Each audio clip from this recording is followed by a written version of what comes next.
The key squares rule is a fundamental concept in chess endgames. But what happens when this rule doesn't apply?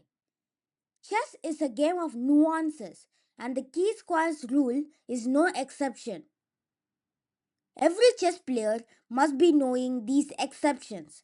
So, in this video, we will delve into the fascinating world of exceptions and explore how they can impact your chess games. I am Ishan, and you are watching Ishriya's Hub.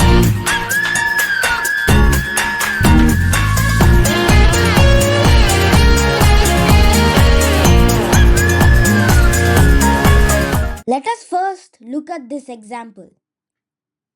There is an exception to the key squares rule when a knight pawn is on its sixth rank and the defending king is in the corner. So we have to avoid the stalemate trick and win the game for white. In this position, if you play b6, this will be actually a stalemate for black as black has no legal moves. So the way to win this is actually to play king b6, forcing the black king to move to b8. And now the way you win this is by playing king a6 or king c6. You'll understand the point of move later. After king a6, he plays king c7. For example, if black plays king a8, then you'll play b6, king b8, b7, king c7, king a7, and you will queen the pawn. So this is totally winning. After black plays king c7, now you can play king a7, controlling all these critical squares and just push the pawn to victory, and soon you will win the game. Now let us look at this example. This position and the previous position which you just saw just now has a similar pattern. So this is why to play and win. So the way you win this, you can play king f6 or king h6, but in this position usually king h6 is more easier to win because after king f7 you just play king h7 and you just control all the critical squares, and now you'll just promote the pawn, push, push, and soon you will win the game. Let us look at the third example. There is an advanced rook pawn on the h5 square. An advanced rook pawn generally has two key squares. The two squares on the adjacent file that touch the promotion square. Reach a key square with your king and win the game for white. So, in this case, your key squares would be g7 and g8.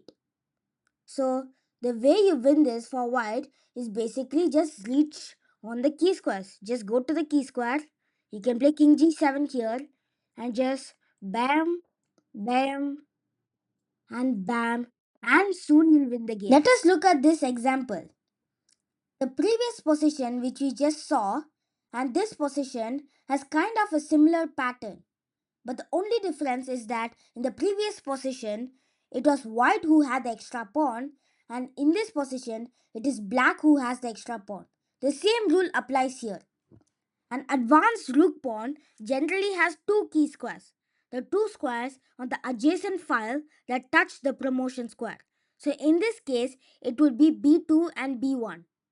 If the black king manages to reach one of these key squares, then black should be easily winning the game. But this position is actually white to play. So how do you draw the game? Simply what you have to do is just prevent the black king from reaching a key square and you can draw the game. So the way you draw here you can play king c2, just control these key squares. Here if you play king a3, then you can play king b1, king b3, king a1, and this is just a very easy draw. Black plays a3. Now you can just play king b1, just control the the promotion square. If the black king moves to b3, then you'll just play king a1 and it's a very easy draw. He plays a2 check. Now you can just simply capture the pawn and you held this game to a draw. Now it is question time. I will be giving you a small description about this position. So with the king and the pawn versus a lone king, it is important to get the attacking king to any key square, and the path to a key square is not always direct.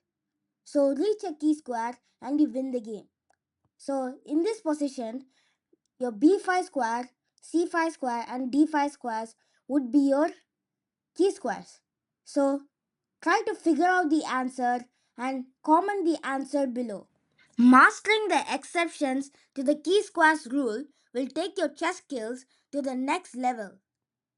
I hope this video is informative. Don't forget to like, share, comment and subscribe to my channel, as it makes me highly motivated to make more engaging videos. See you in my next video. Let's learn and grow together. Bye bye.